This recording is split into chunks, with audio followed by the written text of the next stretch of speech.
श्रीमद् भगवद गीता हिंदुओं के पवित्रतम ग्रंथों में से एक है।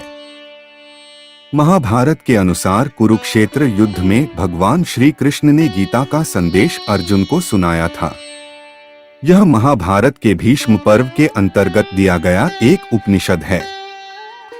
भगवत गीता में एकेश्वरवाद, कर्म योग, ज्ञान योग, भक्ति योग की बहुत सुंदर ढंग से चर्चा हुई है। श्रीमद् भगवद गीता की पृष्ठभूमि महाभारत का युद्ध है। जिस प्रकार एक सामान्य मनुष्य अपने जीवन की समस्याओं में उलझकर किंकर्तव्य विमूढ़ हो जाता है और जीवन की समस्याओं से लड़ने की बजाय उससे भागने का मन बना लेता है, उसी प्रकार अर्जुन, जो महाभारत के महानायक थे, अपने सामने आने वाली समस्याओं से भयभीत होकर जीवन और क्षत्रिय धर्म से निराश हो गए थे। अर्जुन की तरह ही हम सभी कभी कभी अनिश्चय की स्थिति में या तो हताश हो जाते हैं और या फिर अपनी समस्याओं से विचलित होकर भाग खड़े होते हैं। भारतवर्ष के ऋषियों ने गहन विचार के पश्चात जिस ज्ञान को आत्मसात किया, उसे उन्होंने वेदों का नाम दिया। इन्हीं वेदों का अंतिम भाग उपनिषद कहलाता है। मानव जीवन की विशेषता मानव को प्राप्त बौद्धिक शक्ति है और उपनिषदों में निहित ज्ञान मानव की बौद्धिकता की उच्चतम अवस्था तो है ही, अपितु बुद्धि की सीमाओं के परे मनुष्य क्या अनुभव कर सकता है, उसकी एक झलक भी दिखा देता है। अथ नवमोऽध्यायः राजविद्या राजगुह्ययोग। श्री भगवानुवाच इदन्तु ते गुह्यत्म प्रवक्ष्याम्यंसूर्वे ज्ञान विज्ञान सहितं यज् ज्ञात्वा मोक्ष से शुभात्। श्री भगवान बोले, तुझ दोषदृष्टिरहित भक्त के लिए इस परम गोपनीय विज्ञान सहित ज्ञान को पुनः भली भांति कहूँगा, जिसको जानकर तू दुःखरूप संसार से मुक्त हो जाएगा। राजविद्या राजगुह्य पवित्रमिदमुत्तमम् प्रत्यक्षावगम धर्मे सुसुखं कर्तुमव्ययम्। यह विज्ञान सहित ज्ञान सब विद्याओं का राजा, सब गोपनीयों का राजा, अति पवित्र, अति उत्तम, प्रत्यक्ष फल वाला, धर्मयुक्त, साधन करने में बड़ा सुगम और अविनाशी है। अश्रद्धानाः पुरुषा धर्मस्यास्य परन्तप अप्राप्यमा निवर्तन्ते मृत्यु संसारवर्त्मनि।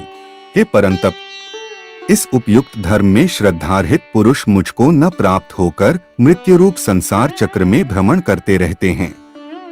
मया तत्मिदं सर्वं जगद व्यक्त मूर्तिना मत्स्थानी सर्वभूतानि न चाहतेष्वस्थितः। मुझ निराकार परमात्मा से यह सब जगत जल से बर्फ के सदृश परिपूर्ण है और सब भूत मेरे अंतर्गत संकल्प के आधार स्थित हैं, किंतु वास्तव में मैं उनमें स्थित नहीं हूँ। न च मत्स्थानी भूतानि पश्य में योगमैश्वरम भूतभृन्न च भूतस्थो ममात्मा भूत भावनः। वे सब भूत मुझ में स्थित नहीं हैं, किंतु मेरी ईश्वरीय योग शक्ति को देख कि भूतों का धारण पोषण करने वाला और भूतों को उत्पन्न करने वाला भी मेरा आत्मा वास्तव में भूतों में स्थित नहीं है। यथाकाश स्थितो नित्य वायुः सर्वत्र गो महान तथा सर्वाणि भूतानि मत्स्थानि त्युपधारय। जैसे आकाश से उत्पन्न सर्वत्र विचरने वाला महान वायु सदा आकाश में ही स्थित है, वैसे ही मेरे संकल्प द्वारा उत्पन्न होने से संपूर्ण भूत मुझ में स्थित हैं, ऐसा जान। सर्वभूतानि कौन्तेय प्रकृति यान्ति मामिकां कल्पक्षये पुनस्तानि कल्पादौ विसृजाम्यहं। हे अर्जुन, कल्पों के अंत में सब भूत मेरी प्रकृति को प्राप्त होते हैं, अर्थात प्रकृति में लीन होते हैं, और कल्पों के आदि में उनको मैं फिर रचता हूँ। प्रकृतिं स्वाम्वष्टभ्य विसृजामि पुनः पुनः भूतग्राम्यम कृत्स्नं वशं प्रकृतिर्वशात्। अपनी प्रकृति को अंगीकार करके स्वभाव के बल से परतंत्र हुए इस संपूर्ण भूत समुदाय को बार बार उनके कर्मों के अनुसार रचता हूँ। न चमा तानि कर्माणि निबध्नन्ति धनंजय उदासीन वदासीनमसक्त तेषु कर्मसु। हे अर्जुन, उन कर्मों में आसक्तिरहित और उदासीन के सदृश स्थित मुझ परमात्मा को वे कर्म नहीं बांधते। मयाध्यक्षेण प्रकृतियः सूयते सचराचरं हेतुनानेन कौन्तेय जगद विप्रवर्तते। हे अर्जुन, मुझ अधिष्ठाता के सकाश से प्रकृति चराचर सहित सर्वजगत को रचती है और इस हेतु से ही यह संसार चक्र घूम रहा है। अवजानन्ति मां मूढ़ा मानुषेण तनुमाश्रितम् परं भावमजानन्तो मम भूत महेश्वरम। मेरे परम भाव को न जानने वाले मूढ़ लोग मनुष्य का शरीर धारण करने वाले मुझ संपूर्ण भूतों के महान ईश्वर को तुच्छ समझते हैं, अर्थात अपनी योग माया से संसार के उद्धार के लिए मनुष्य रूप में विचरते हुए मुझ परमेश्वर को साधारण मनुष्य मानते हैं। मोघाशा मोघ कर्माणो मोघ ज्ञाना विचेतसः राक्षसी मासुरी चैव प्रकृति मोहिनी श्रिता है। वे व्यर्थ आशा, व्यर्थ कर्म और व्यर्थ ज्ञान वाले विक्षिप्त चित्त अज्ञानी जन राक्षसी, आसुरी और मोहिनी प्रकृति को ही धारण किए रहते हैं। महात्मानस्तु मा पार्थ दैवी प्रकृतिमाश्रिता है भजन्त्यनन्य मनसो ज्ञात्वा भूतादिमव्यम। परंतु हे कुंती पुत्र, दैवी प्रकृति के आश्रित महात्मा जन मुझको सब भूतों का सनातन कारण और नाशरहित अक्षर स्वरूप जानकर अनन्य मन से युक्त होकर निरंतर भजते हैं। सत्तं कीर्तयन्तो मां यतन्तश्च दृढ़व्रता है नमस्यन्तश्च मां भक्त्या नित्य युक्ता उपास्ते। वे दृढ़ निश्चय वाले भक्तजन निरंतर मेरे नाम और गुणों का कीर्तन करते हुए तथा मेरी प्राप्ति के लिए यत्न करते हुए और मुझको बार बार प्रणाम करते हुए सदा मेरे ध्यान में युक्त होकर अनन्य प्रेम से मेरी उपासना करते हैं। ज्ञानयज्ञेन चाप्यन्ते यजन्तो मामुपास्ते एकत्वेन पृथक्त्वेन बहुधा विश्वतोमुखम्। दूसरे ज्ञानयोगी मुझ निर्गुण निराकार ब्रह्मा का ज्ञान यज्ञ द्वारा अभिन्न भाव से पूजन करते हुए भी मेरी उपासना करते हैं और दूसरे मनुष्य बहुत प्रकार से स्थित मुझ विराट स्वरूप परमेश्वर की पृथक भाव से उपासना करते हैं। ह क्रतुर्ह यज्ञ स्वधाह महमौष्ठम मंत्रोहमहमेवाज्यम हमग्निर्हन हुतम। क्रतु मैं हूँ, यज्ञ मैं हूँ, स्वधा मैं हूँ, औषधि मैं हूँ, मंत्र मैं हूँ, घृत मैं हूँ, अग्नि मैं हूँ और हवन रूप क्रिया भी मैं ही हूँ। पितामहस्य जगतो माता धाता पितामह वेद्य पवित्र मोकार ऋक्साम यजुरेव च। इस संपूर्ण जगत का धाता अर्थात धारण करने वाला एवं कर्मों के फल को देने वाला पिता, माता, पितामह, जानने योग्य पवित्र ओंकार तथा ऋग्वेद, सामवेद और यजुर्वेद भी मैं ही हूँ। गतिर्भर्ता प्रभुः साक्षी निवास शरण सुहृत प्रभव प्रलय स्थान निधान बीजम व्ययम। प्राप्त होने योग्य परम धाम, भरण पोषण करने वाला, सबका स्वामी, शुभाशुभ का देखने वाला, सबका वासस्थान, शरण लेने योग्य, प्रत्युपकार न चाहकर हित करने वाला, सबकी उत्पत्ति प्रलय का हेतु, स्थिति का आधार, निधान और अविनाशी कारण भी मैं ही हूँ। तपाम्यहमेह वर्षं निगृह्णामि युत्सृजामि च अमृतं चैव मृत्युश्च सत्सच्चाहमर्जुन। भावार्थ मैं ही सूर्य रूप से तपता हूँ, वर्षा का आकर्षण करता हूँ और उसे बरसाता हूँ। हे अर्जुन, मैं ही अमृत और मृत्यु हूँ और सतसत भी मैं ही हूँ। त्रैविद्या मां सोमपाह पूत पापाय गैरिष्ट्वा स्वर्गति प्रार्थयन्ते ते पुण्यमा साध्य सुरेंद्र लोकमश्नन्ति दिव्यान दिवी देव भोगान। तीनों वेदों में विधान किए हुए सकाम कर्मों को करने वाले, सोम रस को पीने वाले पापरहित पुरुष मुझको यज्ञों के द्वारा पूजकर स्वर्ग की प्राप्ति चाहते हैं। वे पुरुष अपने पुण्यों के फल रूप स्वर्गलोक को प्राप्त होकर स्वर्ग में दिव्य देवताओं के भोगों को भोगते हैं। तेता भुक्त्वा स्वर्गलोकं विशालं क्षीणे पुण्यमर्त्यलोकं विशन्ति एवं त्रयीधर्ममनु प्रपन्नागतागतं काम कामा लभन्ते। वे उस विशाल स्वर्गलोक को भोगकर पुण्य क्षीण होने पर मृत्यु लोक को प्राप्त होते हैं। इस प्रकार स्वर्ग के साधन रूप तीनों वेदों में कहे हुए सकाम कर्म का आश्रय लेने वाले और भोगों की कामना वाले पुरुष बार बार आवागम को प्राप्त होते हैं, अर्थात पुण्य के प्रभाव से स्वर्ग में जाते हैं और पुण्य क्षीण होने पर मृत्यु लोक में आते हैं। अनन्याश्चिंत्यन्तो मां ये जनाः पर्युपास्ते तेषां नित्याभियुक्तानां योगक्षेम वहाम्यहम्। जो अनन्य प्रेमी भक्तजन मुझ परमेश्वर को निरंतर चिंतन करते हुए निष्काम भाव से भजते हैं, उन नित्य निरंतर मेरा चिंतन करने वाले पुरुषों का योगक्षेम मैं स्वयं प्राप्त कर देता हूँ। येऽप्यन्य देवता भक्ता यजन्ते श्रद्धयान्विता है तेपि मामेव कौन्तेय यजन्त्य विधि पूर्वकम।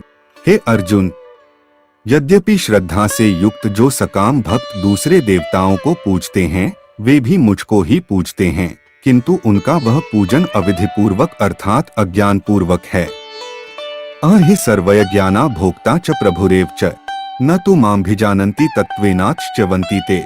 क्योंकि संपूर्ण यज्ञों का भोक्ता और स्वामी भी मैं ही हूँ, परंतु वे मुझ परमेश्वर को तत्व से नहीं जानते, इसी से गिरते हैं अर्थात पुनर्जन्म को प्राप्त होते हैं। यान्ति देवव्रता देवान् पितृन्यान्ति पितृव्रता है। भूतानि यान्ति भूतेज्या यान्ति मद्याजिनोपि माँ। देवताओं को पूजने वाले देवताओं को प्राप्त होते हैं, पितरों को पूजने वाले पितरों को प्राप्त होते हैं, भूतों को पूजने वाले भूतों को प्राप्त होते हैं, और मेरा पूजन करने वाले भक्त मुझको ही प्राप्त होते हैं। इसीलिए मेरे भक्तों का पुनर्जन्म नहीं होता। पत्रं पुष्पं फलं तोयं यो मे भक्त्या प्रयच्छति ततः भक्त्युपहृतमश्नामि प्रयतात्मनः। जो कोई भक्त मेरे लिए प्रेम से पत्र, पुष्प, फल, जल आदि अर्पण करता है, उस शुद्ध बुद्धि निष्काम प्रेमी भक्त का प्रेम पूर्वक अर्पण किया हुआ वह पत्र पुष्पादि में सगुण रूप से प्रकट होकर प्रीतिसहित खाता हूँ। यत् करोषि यदश्नासि यज्जुहोषि ददासि यत् तपस्यसि कौन्तेय तत्कुरुष्व मदर्पणम। हे अर्जुन, तू जो कर्म करता है, जो खाता है, जो हवन करता है, जो दान देता है और जो तप करता है, वह सब मेरे अर्पण कर। शुभाशुभ फलैरेव मोक्ष से कर्म बंधन है। संन्यास योग मुक्तात्मा विमुक्तो मामुपैष्यसि। इस प्रकार जिसमें समस्त कर्म मुझ भगवान के अर्पण होते हैं, ऐसे संन्यास योग से युक्त चित्त वाला तू शुभाशुभ फल रूप कर्म बंधन से मुक्त हो जाएगा और उनसे मुक्त होकर मुझको ही प्राप्त होगा। समोह सर्वभूतेषु न मे द्वेष्योस्ति न प्रियः। ये भजन्ति तुमा भक्त्या मयि ते तेषु चाप्यहम्। मैं सब भूतों में संभाव से व्यापक हूँ, न कोई मेरा अप्रिय है और न प्रिय है, परंतु जो भक्त मुझको प्रेम से भजते हैं वे मुझ में हैं और मैं भी उनमें प्रत्यक्ष प्रकट हूँ। अपि चेत् सुदुराचारो भजते मामन्यभा साधुरेव समन्तव्यः सम्यग् व्यवसितो हि सः। यदि कोई अतिशय दुराचारी भी अनन्य भाव से मेरा भक्त होकर मुझको भजता है तो वह साधु ही मानने योग्य है, क्योंकि वह यथार्थ निश्चय वाला है। अर्थात उसने भली भांति निश्चय कर लिया है कि परमेश्वर के भजन के समान अन्य कुछ भी नहीं है। क्षिप्रं भवति धर्मात्मा शश्वच्छान्ति निगच्छति कौन्तेय प्रतिजानीहि न मे भक्तः प्रणश्यति। वह शीघ्र ही धर्मात्मा हो जाता है और सदा रहने वाली परम शांति को प्राप्त होता है। हे अर्जुन, तू निश्चय पूर्वक सत्य जान कि मेरा भक्त नष्ट नहीं होता। मां ही पार्थ व्यपाश्रित्य येपि स्यु पाप्योनयः स्त्रियो वैश्यास् तथा शूद्रास्तेपि यान्ति परांगति। हे अर्जुन, स्त्री, वैश्य, शूद्र तथा पापियोनी चांडालादि जो कोई भी हो, वे भी मेरे शरण होकर परमति को ही प्राप्त होते हैं। कि पुनर्ब्राह्मणाः पुण्या भक्ता राजर्षयस्तथा अनित्यम सुख लोकमिम प्राप्य भजस्म। फिर इसमें कहना ही क्या है, जो पुण्यशील ब्राह्मण था राजर्षि भक्तजन मेरी शरण होकर परम गति को प्राप्त होते हैं। इसलिए तू सुखरहित और क्षणभंगुर इस मनुष्य शरीर को प्राप्त होकर निरंतर मेरा ही भजन कर। मनमना भव मद्भक्तो मद्याजी मां नमस्कुरु मामे वैश्यसी युक्त्वैवमात्मानं मत्परायण। मुझ में मन वाला हो, मेरा भक्त बन, मेरा पूजन करने वाला हो, मुझको प्रणाम कर। इस प्रकार आत्मा को मुझ में नियुक्त करके मेरे परायण होकर तू मुझको ही प्राप्त होगा। तत्सदिति श्रीमद्भगवद्गीतासूपनिषत्सु ब्रह्म विद्यायां योगशास्त्रे श्री कृष्णार्जुन संवादे राजविद्या राजगुह्य योगो नाम 9।